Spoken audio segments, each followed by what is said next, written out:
walk this earth like a god. You scared? What? You scared? What? You scared? What? Kicking in the door, I make the bitches hit the floor for keys. Yeah. Travis got it here, and I'm back with some more boxing. I put this picture of Margarito up to put things in perspective about this Kell Brook fight with Triple G. And like, hey, I think that Kell Brook's corner made the right decision, man. You know, I was kind of hard on Kell Brook, you know, because, not Kell Brook, his corner, because I felt like Kell Brook was doing a good job. And, you know, I felt like he could have possibly beaten Triple G because of how he was looking in his performance in those earlier rounds. And I felt like they should have just let it keep going. But he got fucked up. Like, come on, man. You know what I'm saying? I've been notorious for talking shit about Triple G because he's kind of tough to negotiate with. Although he put himself out there to be a certain way, and then when it comes to negotiations, he kind of flip it around. You know what I'm saying? But Kell Brook got fucked up. You know what I'm saying? Like that. You see the shit in the news? You see all the headlines? Triple G breaks Kell Brook's face, but not broke his wheel, and he broke his fucking eye socket. I mean, he was fucked up. He was already done. It's a wrap. So, you know, if they would have let the fight go, I mean, you don't know, like, how well Kell Brook can see or not. See, look, we seeing Kell Brook, okay, some people, I had it like 3-1. If you want to have it 2-2 going into the fifth, that's cool. But you don't know what Kell Brook is seeing through his eyes. He said that he's seeing 3 or 4 Golovkins. You know what?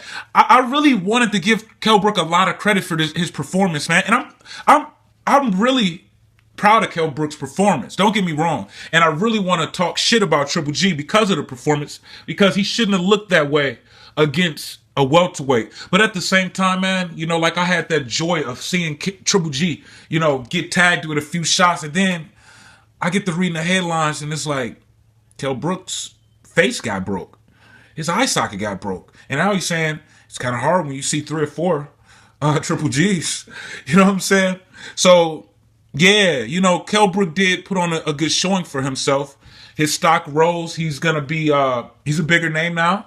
And I think that, and a lot of people are calling Triple G out now. And Kell Brook is going to be able to get like some of these big fights now, some more big fights. So he did a good job, man. But it would have got even worse. It would have got way worse, man. You know what I'm saying? Just think like he already got his eye broke. What they say in like the first round? Second round at the most, but I believe they said in the first round. And you think he's saying that he see 4 Triple G's. So what you, and this is the 5th round. So what you think is gonna happen in the 6th, 7th, 8th round, man? You already can't see shit. And I believe in that 5th round, Triple G landed about 30 shots to Kell Brook's 5 shots. Now, Kell Brook was making Triple G miss a lot of those shots, but he wasn't throwing back. And the referee really could have stopped that fight because Kell Brook wasn't fighting back. He was done. You know what I'm saying? It's over. You got your fucking eye broke. And you said you saw 4 or 5 Triple G's. So how could he outbox Triple G, who's a bigger fighter, 2 weight classes higher and stronger and cutting off the ring and stalking you down? I mean, it's not possible, bro. You know, in the famous words of Nate Diaz, there's not really much to say. You know, in times of war, he ain't even alive. I own all this shit. And this conversation wouldn't even be happening in reality. You know what I'm saying? In times of war, meaning that, just think, y'all, Triple G wanted a street fight, right? You gave him a street fight. Now, you got your fucking eye broke. And now you see 4 Triple G's. Now in the streets, it ain't no corner with no fucking towel. You know what I'm saying? It's just no mercy. Motherfucker keep punching you until you die. If they want to, or until they fucking knuckles shatter. So, you know, in times of war, you know, he wouldn't even be alive. You know what I'm saying? You already seeing 4 Triple G's and he just, eventually you gonna fall. Cause you're gonna keep taking punishment. You can't see. And then, I mean, shit, Triple G own all of your shit. So, you know, shout out to Kell Brook for that performance that he put on out there. He looked great. You know what I'm saying? And, you know, he exposed some of Triple G's flaws, but at the same time, you know, Triple G, I think, still had a pretty solid performance, man. You know what I'm saying? I really like in this fight, you know, seeing somebody that is fighting Triple G back, you know, putting him through adversity and seeing Triple G fight through it. Now I kind of see, you know, I actually got more respect for Triple G after this fight, but at the same time, it was a welterweight that, you know, brought the best out of you. You know what I'm saying? But, you know, Triple G is the type of fighter that's going to keep going forward until you knock him out. And, you know, it's either he going to knock you down or you going to knock him down. He's just going to keep coming forward. So, you know, I'm going to get into that a little bit later on another video, a Triple G video. But at the same time, man, you know, Triple G is the truth, man. And his power is real. He's breaking bones out here. And like I said, man, you know, I was hyped, man, watching that shit go down. I mean, I was like, what the fuck? Kell Brook is beating Triple G's ass. Like, what the fuck? And then I'm like, man, it's not going to be good, man. Even if Triple G come back and win the fight, it's not going to be good. But then, you know, he gradually started landing more shots and walking Kell Brook down. And I guess that eye started to bother him more and more.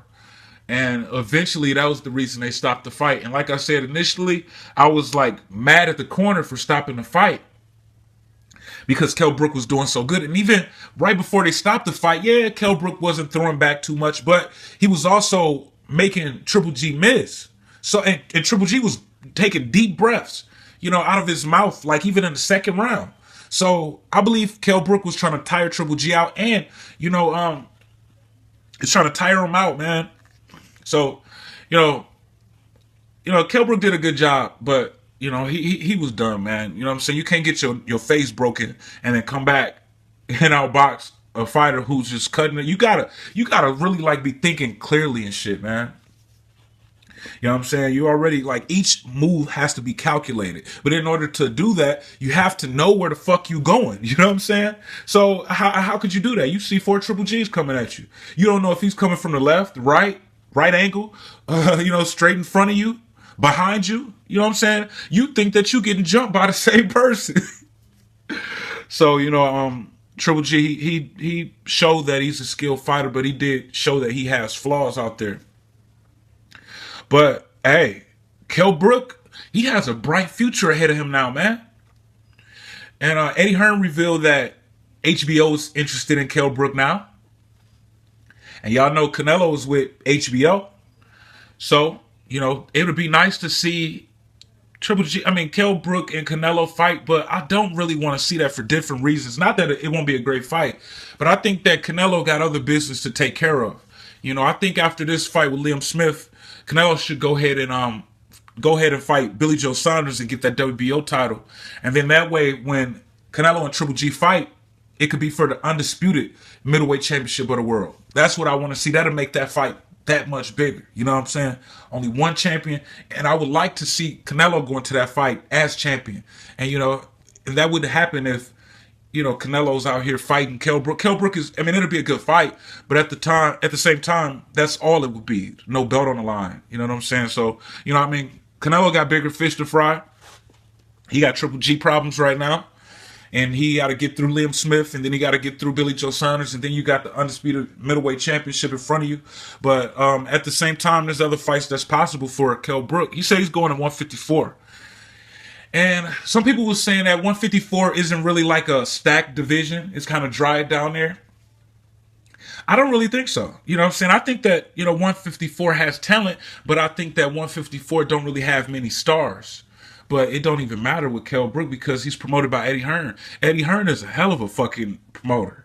You know what I'm saying? And personally, I think the way Kell Brook looked against Triple G at 160, I think that Kell Brook he will be able to beat Jermell Charlo and Jamal Charlo.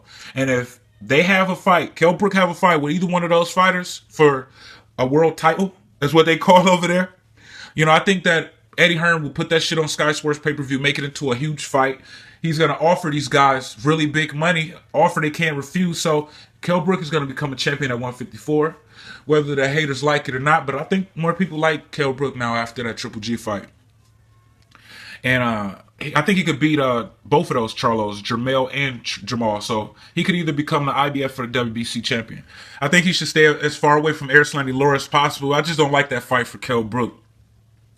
You know, Erislandy Lara going to be running all over the place. It's not going to be an entertaining fight. If they still give Kell Brook the decision, they're going to say Erislandy Lara got robbed. I just don't want to see it. It's not going to be entertaining.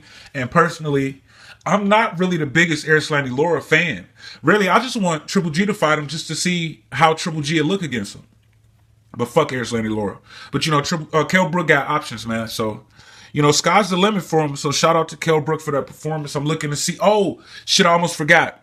Errol Spence said on Twitter that the IBF has given Kell Brook 10 days to decide whether he's going to either keep that belt at 147 or if he's going to vacate it. Now, I thought that the IBF was going to just like sit in the background.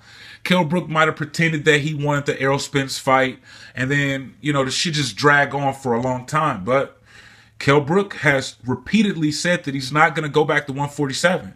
You know what I'm saying? And you still holding on to that belt. Errol Spence is your mandatory. So what's the hold up? You know what I'm saying? And then he even said, like, right after the fight, you know, 160 might be a little bit too high for me, but I'm going to go to 154. So that's kind of like an official announcement for him. So, you know, hey, he's going to have to either give up that belt or agree to fight Errol Spence. And he's already said that he's not going to go back to 147. So, I mean, I don't even think he could safely make 147 anyways after putting on that much muscle. And like I told y'all before, I think he's been struggling to make 147 for a long time. Because if you look at his face at those weigh-ins, man, he looked drained at all of those weigh-ins. He looked fucked up. You know what I'm saying? So I think he would have still been able to make 147 if he wouldn't have put on all that muscle to fight Triple G. But at the same time, since he did that, I think it'd be impossible. I don't even think he'd make weight even if he tried to. So it's looking like Errol Spence is probably going to have to fight, I don't know, maybe some top contender that we don't even know about. You know, hopefully they match him up with a decent fighter. I don't really know who's top 3 in the IBF rankings, man, or top, or even number 1 or number 2. But hopefully they match him up against a decent opponent.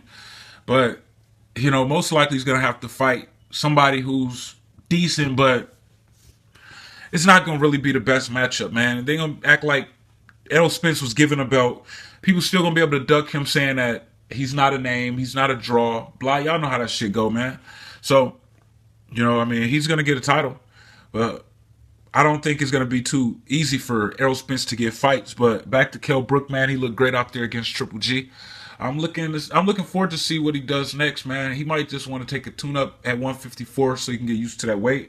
And he just might go for a title. And like I said before, man, I think he could win either the WBC or the IBF belts from either one of those Charlos. I'm Travis Gotti. Thank you for tuning in to Travis Gotti Boxing. Subscribe. I gotta quit fucking with you. I gotta quit fucking with you.